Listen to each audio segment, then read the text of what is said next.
I'm here with Johnathon Banks, the trainer for Gennadiy Golovkin, who's preparing for his fight on December 18th. It's fight week there in South Florida already being here.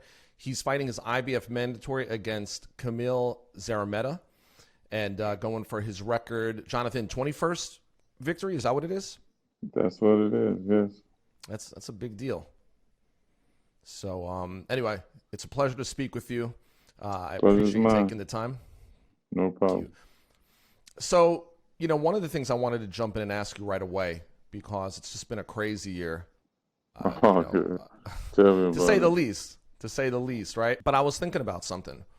A lot of guys would complain about the time off. They would complain about obviously, Gennadiy hasn't fought since October of 2019, so going on 14 months. But I would imagine that since you guys really had that Steve Rolls fight together in June, then you had the Derevyanchenko fight, that this time, with the pandemic and all, might have actually been a good opportunity to kind of bond and spend more time together. I heard you guys were hiking and eating ice cream in Big Bear. Yeah, so we did a lot of those things, man. We was able to really sit down and spend a lot more time together than usual. We didn't get together and rush to try to hurry up and get together so we can hurry up and start training so you can fight. So it was a good thing. I have no issues, no problems with it. We had a good time. We quarantined ourselves, and our quarantine was in the gym. So we was able to quarantine in the gym, and it was great. It was a good situation for both of us. Yeah, that's excellent because you've also now had the West Coast camp, you've had the East Coast camp, right? You've had that time together, which I'm sure has been very valuable. And I know, you 38 years old? Yes, I'm an old man now. No, you're not an old man, but I'll say this: you were a fan of Gennadiy in the amateurs, and I know that one of the things you had talked about previously was that as his professional career, started and went on, everyone got enamored with that power. Yeah. But you knew the Gennadiy that was an excellent boxer, technician, that exactly. had a very special rhythm about him too. I would love for you to tell me about that. Right. Well, that's exactly what it is.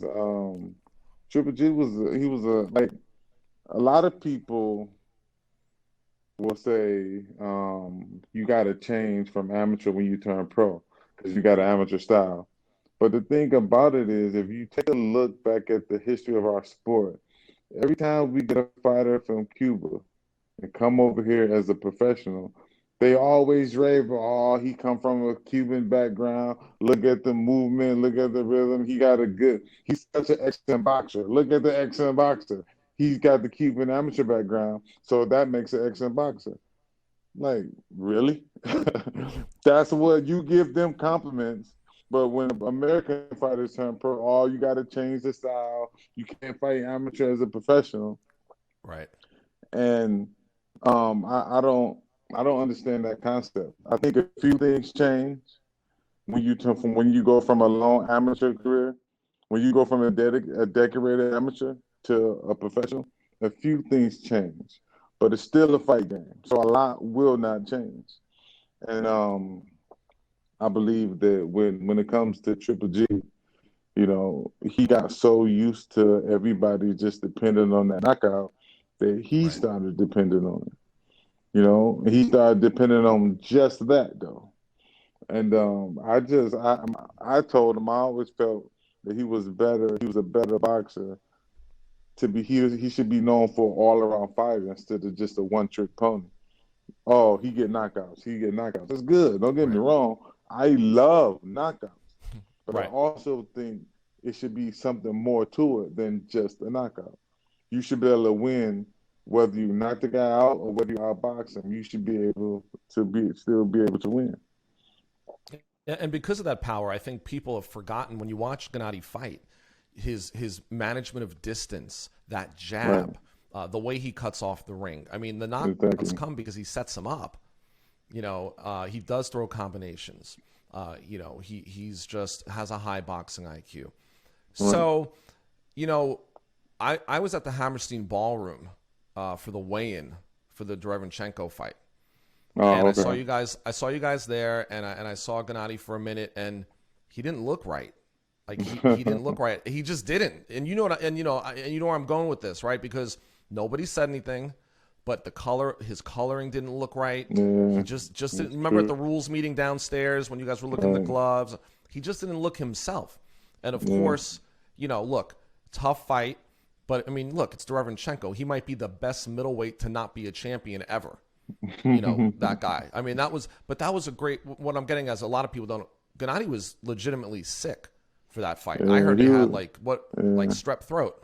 He was about 5% of who he is. Yeah.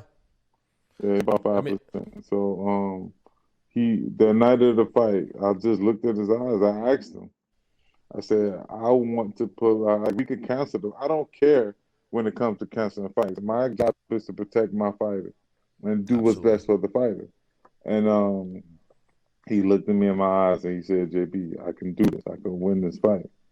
And I said, okay. I said, once I get up, I'm basically letting them know that there's no other way. There's no excuses. Either we win or we win. right. There's no excuses. And he told me he could do it. So, I mean, why wouldn't I take his word for it? You know what I'm saying? Like, a lot of. It was an excellent fight. Yeah, it was. It was a tough fight, but the reason the fight was so tough is because Derevyanchenko, let's say he was 90% of who he is, and G was only 5%. So. No, I see that. I was there. I was ringside. Right. I mean, it was a great fight. Did you guys learn that? Because that was the second fight together, and that was a big second fight to step into, especially under the circumstances. How did that chemistry continue to grow and build, and what did you learn going those 12 rounds together? I mean, I already knew what the fight. I foreseen everything, what the fight was going to be. And when I'm in training camp, I don't work with my fighters hoping that they stay healthy throughout the camp. I always do, but I work on things just in case something don't go our way.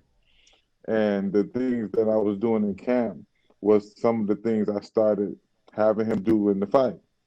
I was saying, I was just trying to get him relaxed. And once you hear me yell out a certain thing, I want you to pick it up. I want you to pick it up. I want you to start winning every round. I want you to start picking it up. And then go back to being calm and go back to picking it up. So it was a lot of things that we went over. And after that fight, that's when he just looked at me and said, you know what? Okay, whatever you say, that's what I'm going to do. So it was a good situation either way. I mean, look, like I said in the beginning, it was probably a blessing, that you guys have had this time. Right. Not just in the gym, but just together. Right, just being able to get to know each other better, each other's rhythm, how each other works, and just, having that private time outside of the gym. So let's talk about Saturday, December 18th. He's fighting his mandatory against Zarametta. What can you tell us? Look, I would be lying if I told you I was very familiar with Zarametta. I know he's the mandatory, but what do you know about him, and what can we expect? You seem like a very good and a very nice guy, so I would correct you on this. He's fighting Friday the 18th. I'm sorry, Friday. My bad. Friday. You know what it is going on? There's Friday the 18th. Yeah, Saturday's the other guy fighting on the 19th. Right, exactly. So I apologize, but thank you for correcting me. No, Friday. I just Listen, we had three shows yesterday, which was Saturday. We have the show Friday. So tell me, what can we expect? What do you know about Zarametta on Friday? What could we expect? And how do you see that fight playing out? I think Zarametta has a similar style as Derevyanchenko, just not as experienced and not as strong. But he is a decorated amateur. So he have a good amateur background. But Zarametta's gonna come looking for a boxing match. I think the first couple of rounds he's gonna look for a boxing match, and I kind of think he's gonna end up slipping into a fight. Right. I think that fight is gonna benefit Triple G. I You mean, look, know, the odds but makers have Gennadiy as a huge favorite. right, Bet Online has him as favorite. I know that as a trainer, you don't look at that stuff. I know it doesn't matter, but the people watching are always interested. But he is a big favorite. His only loss in his career was still a questionable loss. His only draw in his career, his only draw was still a questionable draw. right, So what is this fight number 43? right. 43, right? I believe so. Something like that. I mean, look, Something like that. let me Yeah. so let me ask you this: assuming that he's going to perform the way we know Triple G performs, I have to ask you, what do you guys? And I know you're going to tell me we don't look past Friday night, but Which is true. looking past Friday night, I'm just saying if he performs the way we know he should, what's next? Honestly, no idea. Like, a lot of it has to do with the current climate that we live in right now. Nothing like nobody is guaranteed a show tomorrow. You know what I'm saying? The beauty of it is this the situation that we're in, the climate that we live in now with this virus out here, is actually to me is better for training for boxers because um no one can focus on they only can focus on the now because that's the most important situation.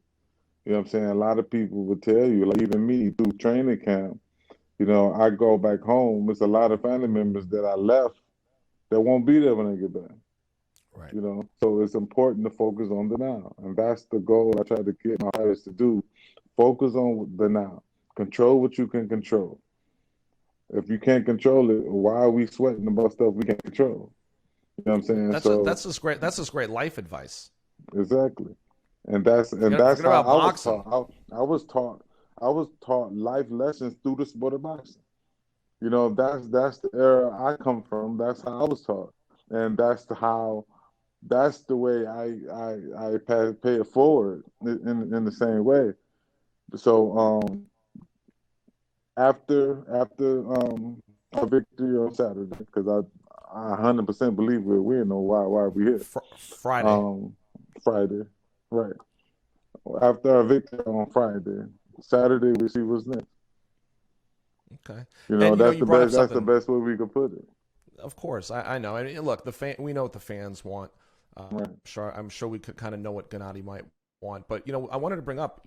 I know you guys ran a real airtight training environment here in South Florida. Right. I know you had guys testing at 10 a.m., coming to spar at 5 p.m. Right. I know you were Right. extremely responsible, Yeah. extremely careful. How was the sparring? The sparring was good.